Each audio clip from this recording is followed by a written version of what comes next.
So in this video, I will be discussing 3 techniques on how to control your ambient light and balance it with your off-camera flash, in this case just a small speed light, in order to transform a scene into this. So hi everyone, this is Jiggy, a portrait and wedding photographer from the Philippines, and welcome to the channel. So before anything else, if you guys haven't subscribed to the channel and would want to learn more about off-camera flash photography or maybe just photography in general, then this channel is for you. So you might want to consider subscribing, and while you're at it, click that notification bell so that you get notified every time I upload a new video. And if you want to see more of my images, you could always find me on Instagram. It's at Jiggy Alejandrino. So in today's video, I will take you with me while I was actually doing my very first face-to-face workshop in 2 years for Sony Philippines. Unfortunately, though, we weren't really able to record a decent behind-the-scenes video for you guys because, of course, we were rushing and we were really busy doing the workshop in itself. However, I was fortunate enough that some people did take some behind-the-scenes photos, and that's what I'm going to go through today, and also show you exactly all my settings and what I did in my thought process in order for me to create every single image that you will be seeing. And by the way, every single image that you will be seeing, except for the maybe last 2 images, which I will state anyway, is straight out of the camera. Okay, so here goes. So the reason why we were really rushing in this particular workshop was the entire day it was so cloudy and foggy, or smoggy actually for that matter. But then all of a sudden it started raining, and when it started raining, it brought with it really strong wind that we literally had to pack up and move to another location.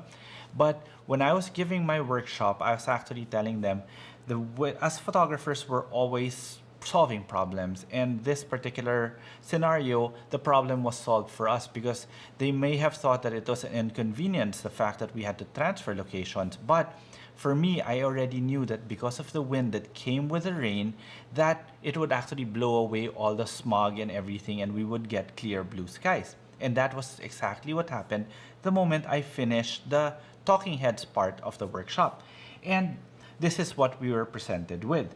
So the camera that I used that time was my Sony A7 Mark IV with a 50mm 1.2 GM and a 16-35 2.8 GM.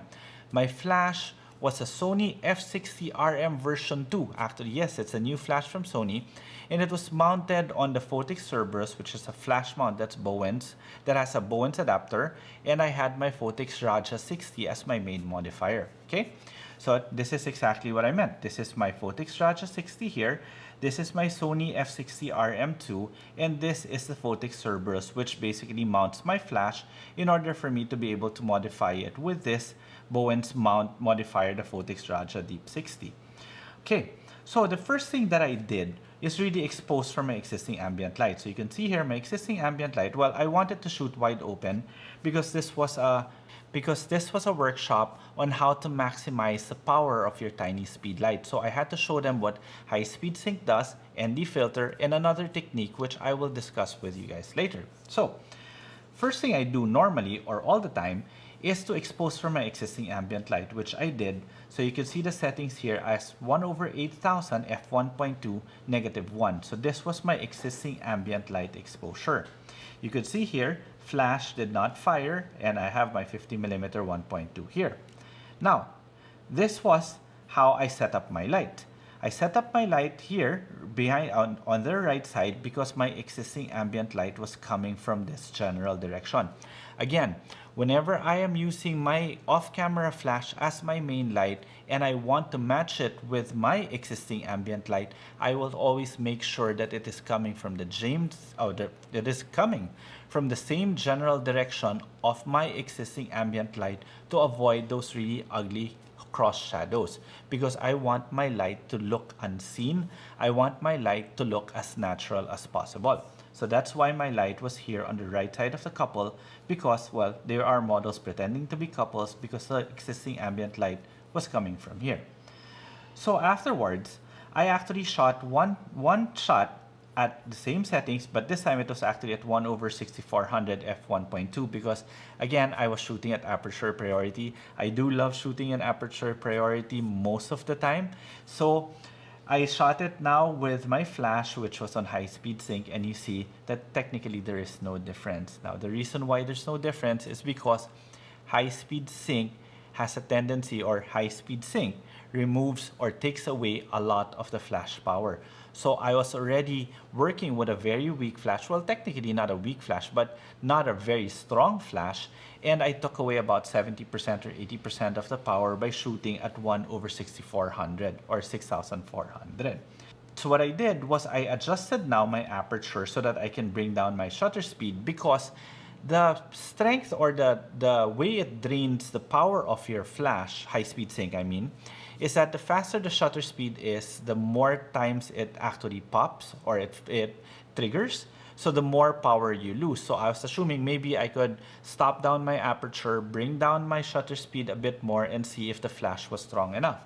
So that's exactly what I did here. I put it at f2.8. Now my shutter speed was 1/1250, but still it wasn't enough. So high-speed sync with a modifier is very difficult, really, especially when you're using a small speedlight. Now, why do you use high-speed sync in the first place? Because you want to blur out the background, or you want to shoot wide open. Primarily, that's the only reason why you want to shoot high-speed sync. However, there is another technique which I prefer actually than using high-speed sync, which is an ND filter. So in the next shot, I decided to put in an ND32, which is about an 8-stop filter or a 9-stop filter. Therefore, I was now able to bring down my shutter speed to 1/250, still at f1.2 this time, and this is the output of that particular photograph. You can see now it's at f1.2, 1/250, still at -1, because this time I shifted. Instead of going to aperture priority, I went to shutter speed priority, because I wanted to stay within my flash sync speed. So my flash sync speed was 1/250, and then I was able to bring in my aperture down to 1.2 because of the ND filter, and this was the shot that I was able to get. You could see here the flash fired, return light not detected means basically I was shooting in manual mode for my flash. And now you could see the flash taking effect. So immediately after I saw that it was started working, I then started to post a couple, and this is the final straight out of the camera image of that particular layout. So from this particular layout, the moment that I got it already, I decided to shift my lens to my 16-35. Now with my 16-35, unfortunately, I did not have an 82mm filter with me. The only filter I had was a 77mm filter. So that was a problem now, because I was using my ND filter in order for me to control my shutter speed and still shoot wide open in order for me to maximize the power of my tiny speedlight. But then I was shooting wide. So technically, I don't really need to shoot wide open. So still at aperture priority, I decided I'll leave it at 1/250 and see what type of f-stop I would be getting. And in this particular case, I got an f11 f-stop at -1 exposure. Now, you guys may be asking, especially for you guys who are just new to flash photography, the reason why I underexpose is because I want to get the vibrant colors in the sky. Having to underexpose a scene will really bring those things out, but you also have to be careful not to overly underexpose it. It's a proper balance of your existing ambient light to your flash. So this is the image without any light. This is basically just my ambient light. And you could see here, I basically changed also my white balance into cloudy weather. Now, the reason why I did cloudy weather was to get a warmer tone, because I wanted to see straight out of camera already how it would look warm. Well, technically, I shot in RAW, so it was very easy for me to adjust it in post anyway. But it's just nice to be able to see it straight out of the camera. So there, my white balance was at cloudy weather already. Now, I then decided to put in my flash, which is still in the same general direction of the sun. It was coming from here. And you could see that I still had my front diffusion here. This is the Phottix Raja again, the Deep 60, and I had my Sony F60RMII here behind. And this was the first image that I took with the flash on. So you could see here, return light not detected, compulsory mode, meaning my flash popped. But you see that it's not strong enough. That is an issue already. I was shooting at f11, 1/250, and with the modifier, with the this modifier had the diffusion panel inside and the diffusion panel in front, it was not strong enough anymore to give me at f11 given this distance. So in this next layout, I decided maybe I should just separate them and see what would happen. I already had an idea of what I was going to do to the light, but I was posing them first. So the reason why they were posed and composed this way was because I wanted to get the streaks of the natural light here, and I was very careful not to get the shadow of my light man here. And now my issue was the light was too weak. So how do I make my light stronger? Well, basically, I just took out the front diffusion panel. By taking out the front diffusion panel, you are making the light stronger.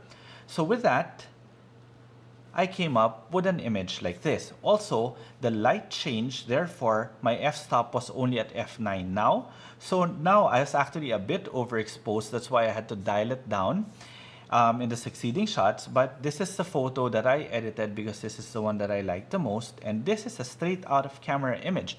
Now, you see the light is also positioned here because even if I had it in the frame, because if I put it too far away, then I would lose a lot more light. So I had it inside the frame, but I put it in an area that is easy for me to just remove. So this is actually the processed image there. All I needed to do was do the, not even a clone Sam's tool, this is a patch tool, just removed it, very easy. Fixed a little bit of the white balance, tweaked it a little bit. So from here to here, here to here. This is the processed image, just some minute tweaking. Now, after I shot this image, I decided I wanted to shoot the female model alone and get a different perspective. So I shifted back to my 50mm 1.2 and shot her from above, meaning I had my camera really high up so that I can see the view going down. This again is a straight out of the camera image. You see that again I was at 1/250 f1.2 because my 50mm had an ND filter on it, the ND32. And this is the final processed image. So I had three ways to control my existing ambient light in order for me to maximize the power of my flash and shoot even with just a tiny speed light and a relatively big modifier outdoor.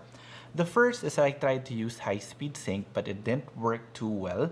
However, towards the end of the day, I'm sure it would have worked because then the existing ambient light wouldn't have been that strong. So when that failed, I decided to use basically just an ND filter to stay within my flash sync speed and maximize the power of my Sony flash. Now, when I shot with my 16-35, I didn't have an ND filter for my 16-35. But normally, when you're shooting wide, you don't necessarily want to bokeh anything anyway, right? So then I used my shutter speed priority mode in my camera to stay within my flash sync speed and made my camera decide whatever aperture value it wanted to get that exposure that I needed for my existing ambient light. And as you can see, it was basically enough for me to create those images. Okay, so if you have any questions, feel free to leave them in the comment section below. And if you enjoyed this video, please do like this video and again, subscribe to the channel and click that notification bell. Now, if you want to see more of my images, you could always find me on Instagram. It's at Jiggy Alejandrino. Okay, till the next video.